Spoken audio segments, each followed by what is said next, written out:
Welcome back to Players Only. Oh, man. Hey, Zeke, Steve was really in there eating them hot Cheetos? A honey bun. Yeah, a honey bun. He had a honey bun and some hot Cheetos. Yeah, I was like, Steve, you like you're in 8th grade. You know? All he needed was some Fagos, Yeah. Piv in there. He's, way to tell on him, though. I know Steve in there having too much fun, man. Did you say Fago? Yeah.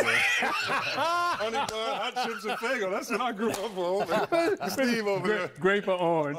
Grape. All day. Oh, my God, all day. Then rock and roll. Anyway, welcome back to Players Only. You heard Zeke. He had another job to do, so he left the guys over in Studio J, came to hang out with us for a minute. We got a good one, or as my man Kevin McHale said at halftime, Golden State looks a little bored. Maybe they'll get back on. Matter of fact, let's get right into it as we talk about kind of what you saw, K-Mac, when you saw the Knicks and you saw Golden State go after it. Actually, you want to talk about some things on the break that you saw, some uneven breaks there in Golden State. Yeah, when I watch a team that's really good, like they came out, Golden State got a lead right away, and then they were like, okay, and I always look at people getting back on defense with a purpose. Like, no one stops the ball. Draymond Green was like standing on by his side like, well, that guy's driving.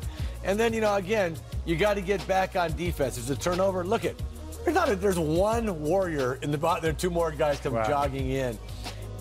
So what I see with Golden State is they just know they're a better team. But I always look just for effort. And when you turn it over, do you run back? I saw a play earlier where KD went to throw the ball to Green, and Green didn't work to get the ball. And KD just stood there and looked at the break as he went by, and Draymond was like, my bad, I didn't work for the ball. But I'm thinking, they know they're really good. They don't even bother running back on defense. They're going to win the game. But those are bad habits, man. I'm telling you right now, you better break those habits, Golden State.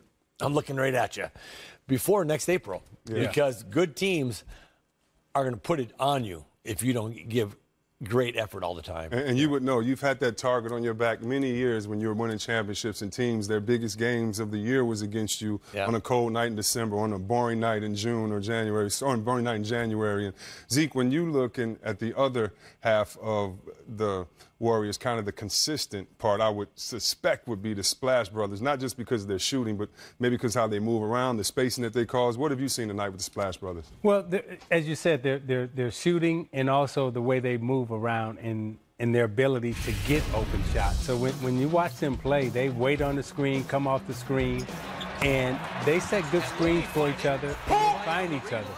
And these two guys can really, really, really shoot the basketball. Unlike, I mean, like really, really, really, like really, really, really.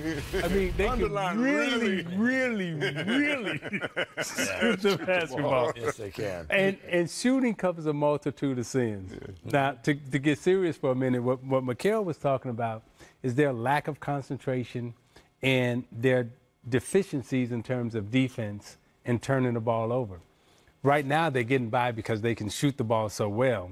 But against better teams, right, that's going to come back and bite them because they're not going to be able to hide behind their shooting, all season long. Yeah, we've seen that. They've always one of the top in turnovers, and they're losing against really good teams, which is what worries you more than if they were just losing to bad teams. I don't care how good you are. You cannot win games when they're playing 5-on-4 or 5-on-3 on you because two guys aren't getting back. I don't care how well you shoot the ball. Eventually that comes up to comes back to bite you. Yeah, definitely. Well, here on Players Only, we take the tweets from you guys, and Cody, Isaiah, trying to lead the guys in Studio J just like that uncle that goes and shows up late to the barbecue and gets a plate of food to go. Exactly. Yeah, but I got a plate of food with my Sherlan champagne, and I put it in my red cup. I got it in my red cup with some barbecue. Time to bring the 10-4. I actually got any more aluminum foil. I need a plate to go. Players Only.